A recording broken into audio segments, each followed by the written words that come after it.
It was in 1986 that Joan founded the Genetic Alliance. So she is our mother, our founder, and was with us last night for our Gina celebration, but unfortunately unable to join us tonight. So we thank Joan we continue to thank Joan for what she has created for all of us here tonight. And I will share with you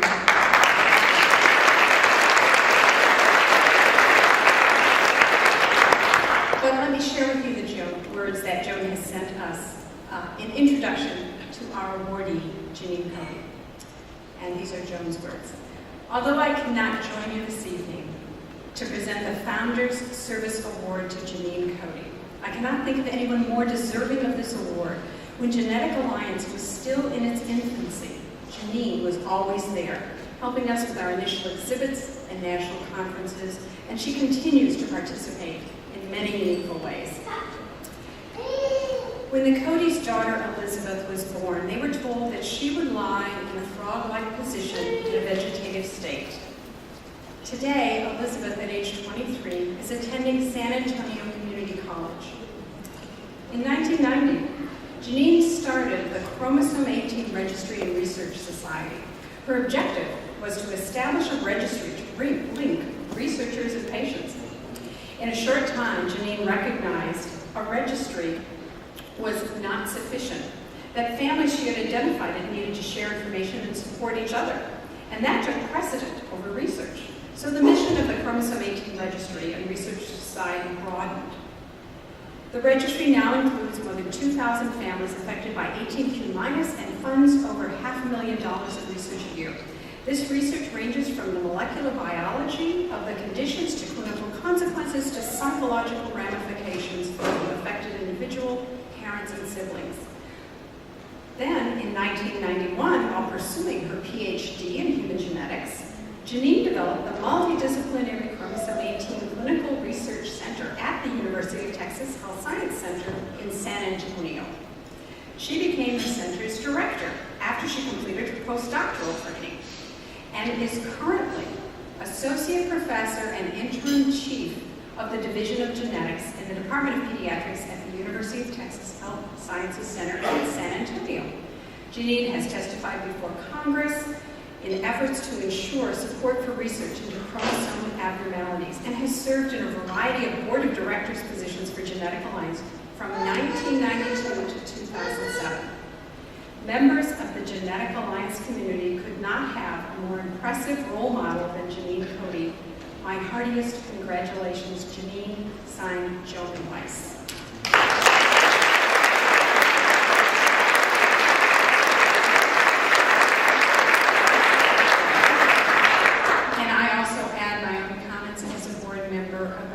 The enormous contribution and vision and collegial partnership that Jannine has brought to all her interactions, which I have benefited from. And I would now like to introduce, to accept the award on Jannine's behalf, another one of our board members, Kemp Battle.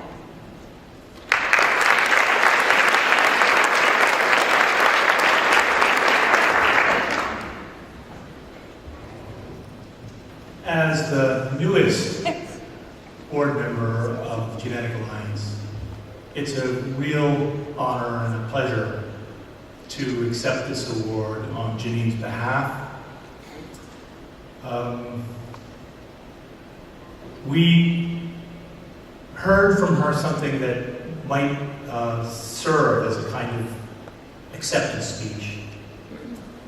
First, before we give what she asked to be read. And not long ago, in an email exchange about her daughter Elizabeth Clare that you heard referred to by Joan, she wrote the following: "We have to devise ways, rituals, that help us stay focused on our essential truth when we're tempted away by fame, fortune, or the lure of important friends. This might be a little different for each of us. Diane has so clearly reminded me of mine when she has recalled my telling her that when I come home, I yell out, 'Elizabeth Clare, precious beyond compare.' This is my centering ritual, which I did not even recognize as such until Diane pointed it out. reminding me also that all of us are smarter than any one of us, and we truly need each other to be at our best. Quite a wonderful email to get as a board member. Her award says, from all of us at the Genetic Alliance, our profound gratitude for bringing Genetic Alliance to life through your 15 years of service, precious beyond compare. So I will read what Jannine asked and simply say that she wanted all of you to know this.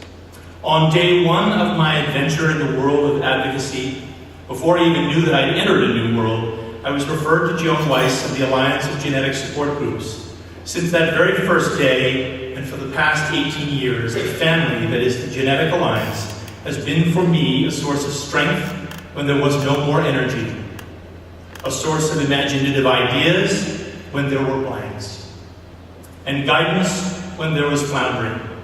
But most of all, the Genetic Alliance has been friends who made me believe that just a mom can make a difference. Thank you all for your inspiration.